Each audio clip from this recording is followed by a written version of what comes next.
आप सभी का हमारे यूट्यूब चैनल में स्वागत है।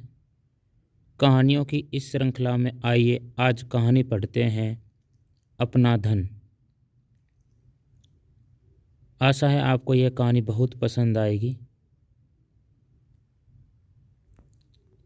गर्मियों की छुट्टी में पूरे 1 महीने नानी के घर रहने के बाद आशी और अंशु आज मम्मी पापा के साथ अपने घर जा रहे थे।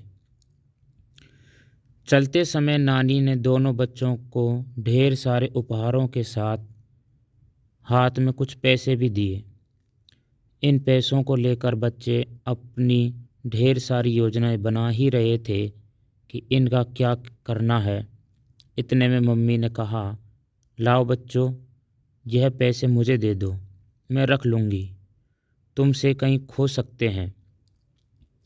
नहीं मम्मी, ये पैसे मुझे नानी ने दिए हैं, ये मेरे पैसे हैं, हम इन्हें आपको कैसे दे सकते हैं। हाँ हाँ, ये तुम्हारे ही हैं, जब तुम्हें ज़रूरत होगी तो मिल जाएंगे तुम्हें, मम्मी ने कहा। घर आकर दोनों बच्चे खा पीकर शाम को दोस्तों के साथ खेलने के लिए निकल पड़े। अभी थोड़ी ही दूर चले होंगे कि उन्हें सड़क के किनारे एक पर्स दिखाई पड़ा। अंशु ने दौड़कर उसे उठाया।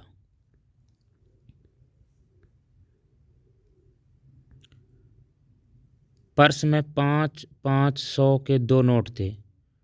दोनों ने आसपास देखा, दूर दूर तक कोई भी इंसान दिखाई न दिया। वे यह नहीं समझ पा रहे थे कि इसका क्या किया जाए। दोनों ने काफ़ी देर तक वहां खड़े रहकर इंतज़ार किया कि शायद कोई इसकी खोज में आए, लेकिन काफ़ी इंतज़ार के बाद भी कोई नहीं आया। अंशु ने कहा, मैंने किसी से छीना नहीं, किसी का चुराया नहीं, यह मुझे पड़े हुए मिले, इसलिए यह मेरा है। लेकिन अंशु की बात से आशी सहमत न थी। उसके मन में प्रश्न उठ रहे थे कि यह उसका कैसे हुआ। अंशु को लगता था कि अगर मैंने इसको यहाँ छोड़ दिया तो कोई दूसरा उठा लेगा। यह मुझे मिला है इसलिए यह मेरा है। आशी ने कहा, चलो दादी के पास चलते हैं, इस बात का फैसला दादी ही कर सकती है। दोनों दादी के पास पहुँचे। अंशु ने सारी बात दादी को बताई और पूछा, दादी, यह पर्स मेरा ही तो हुआ ना। दादी ने बड़े ध्यान से दोनों बच्चों की बातें सुनी और प्यार से दोनों को अपने पास बिठाते हुए बोली, बच्चों, जब हम कोई भी उत्पादन कार्य या सेवा करते हैं तो उसके बदले में जो मेहनताना मिलता है उसको प्रतिफल कहते हैं। वह हमारा स्वधन होता है। इसके साथ ही जब हमारे संबंधी प्रसन्नतापूर्वक हमें कोई भी वस्तु या पैसे आदि देते हैं तो वह पारितोषिक के रूप में हमारा स्वधन होता है। समाज में कोई योगदान देने पर हमें पुरस्कार स्वरूप जो वस्तु या धन मिलता है वह भी हमारा स्वधन होता है।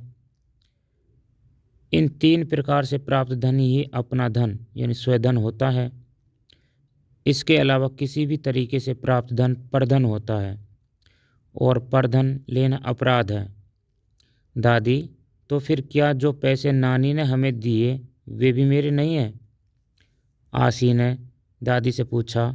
मैंने तो अपनी बात रख दी, अब ये तो तुम्हें ही तय करना है कि कौन सा धन तुम्हारा है और कौन सा नहीं, दादी ने कहा। दोनों बच्चे यह तय नहीं कर पा रहे थे कि उन्होंने जो किया वह ठीक किया या नहीं, या फिर वह क्या किया जाए। तभी दादी ने कहा, चलो बच्चों, पुलिस स्टेशन चलते हैं। यह जिसका भी पर्स है वह इसे ढूंढते हुए वहीं तो आएगा। आपने कहानी को पढ़ा और समझा। चर्चा के लिए प्रश्न, आपके अनुसार बच्चों को नानी से जो पैसे मिले वह उनका अपना धन माना जाएगा या नहीं? यदि हाँ तो कैसे, और यदि नहीं तो क्यों? चर्चा करें। यदि आप अंशु और आशी के स्थान पर होते तो सड़क पर पड़े हुए उस पर्स का क्या करते? क्या आपके जीवन में भी इस तरह की या इससे मिलती जुलती कोई घटना घटी है? यदि हाँ तो कक्षा में साझा करें। धन्यवाद।